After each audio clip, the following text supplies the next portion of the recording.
It took 15 days, but it finally happened. Someone advancing the ball in a significant way on the story that first emerged on Pablo Torre Finds Out with yours truly riding sidecar. Pablo and I worked together on the reporting that culminated in the disclosure of a 61-page ruling in a major collusion case that, even though the NFL Players Association lost, there was a partial victory in the finding that the NFL Management Council, with the blessing of the commissioner, had urged teams to collude over guaranteed pay after the Deshaun Watson $230 million fully guaranteed deal. And even though the arbitrator, in my opinion, got it wrong as to his finding that there was no actual collusion, despite the league's urging, the evidence that came out and it made its way into the ruling could have made some hay with it. So the union didn't make any hay with it. The league obviously wanted nothing to do with it. It was buried for 5+ months until Pablo got his hands on it. We spent a lot of time talking about it. The audience was far more interested in it than I thought the audience would be, which was heartening because, hey, we just want football. We don't care about all this other stuff. Well, some of this other stuff's important and you need to understand it. And if things are going on that are affecting players collectively, if the teams are trying to do through the back door what the union hasn't been able to accomplish, let me try that over again. If the teams are blocking efforts to do through the back door what the union hasn't been able to accomplish through the front door, if they're coming together, working together, coordinating, colluding, that's a problem. That's an issue. That's not how things are supposed to go. Now, does it affect who's going to win the Super Bowl? No, but it's just part of the broader imbalance between the owners who put nothing on the line. Oh, there's business risk. No, there isn't. Not when they're printing money. The days of business risk in the NFL are forever gone. So you've got the owners, the ultra fat cats. You got the players who are putting their lives literally on the line, their health on the line, their long-term cognitive function on the line. And this is an imbalance. And this is something that came to light and that for whatever reason the NFL Players Association hid. Now that the cat's out of the bag, now that the NFLPA has been shamed into taking action, the NFLPA is going to appeal the ruling. And my first thought was, how in the hell can you appeal it 6 months later?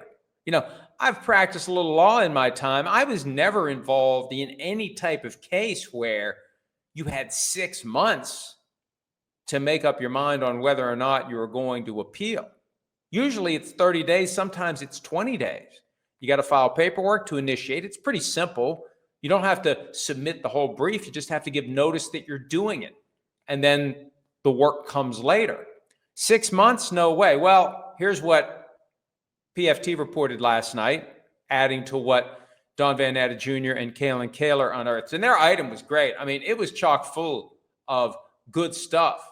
I think I posted 5 items, 5 distinct theories and approaches and concepts from that story. But the thing that we learned and added to it, at the time the league and the union came together with their secret agreement to keep it quiet, they agreed that the litigation moving forward would be paused indefinitely until one side or the other decided to unpause it. So they collectively pressed the pause button. And then the idea was whenever the NFL or the NFLPA wants to unpause, you just hit the button and unpause it. That's what 2 weeks after the collusion ruling came to light, 2 weeks after the players found out or were in a position to find out, agents found out, there apparently was, some consternation. Cam Hayward, NFLPA executive committee member, longtime Steelers defensive lineman, he declined comment to ESPN because things are, quote unquote, dicey. There will be, and there should be in place now, a 3-judge panel to handle the appeal. I've read the relevant portion of the collective bargaining agreement, so you don't have to. And trust me, you don't want to. I don't want to. I just do it because it's part of, what I do. There's no standard that I've seen for what the appeal will be. Usually what happens when you have a lower court that makes a decision, when you go to the next level up, there's a standard of review. And the standard of review is critical. Sometimes it's what they call de novo, where you start over. You just do it again. Sometimes they call the standard abuse of discretion, where there's a range of potential outcomes that fall within the discretion of the judge. And as long as the judge didn't abuse his or her discretion, it stands, even if the body handling the appeal would have reached a different conclusion.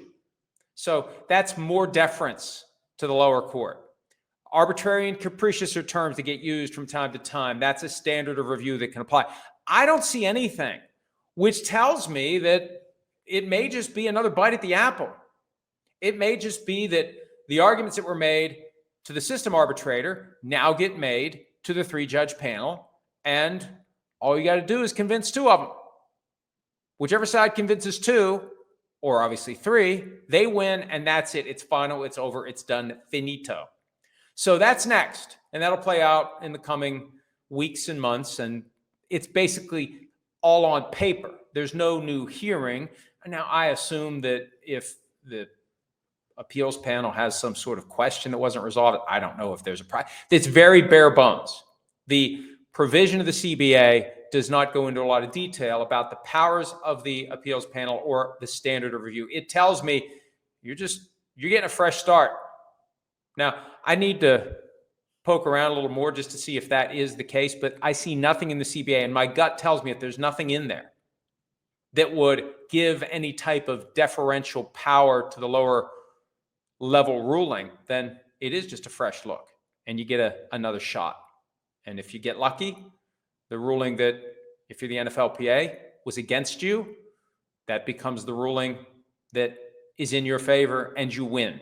Now, if they win, I have no idea how to calculate damages, but they could still win because I believe there's enough evidence there. I know if I was one of the 3 judges on this panel, I'd say that the circumstantial evidence of actual collusion is there.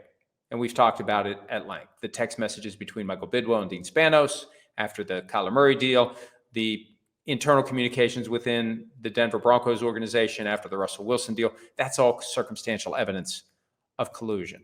And I think it was just yesterday that I reconciled John Mara's very self-serving, we don't tell other teams what to do, we're competing, with reality. You lock into a story very early and you stick to your story. So we'll see if the 3-judge panel, if at least 2 of them apply common sense, or will 2 of them be hyper-technical and accept the sworn testimony of those who may very well be pushing a story that they have no choice but to push. Hi, it's Mike Florio. Thanks for watching PFT on YouTube. Hit subscribe for the latest news and analysis from Pro Football Talk.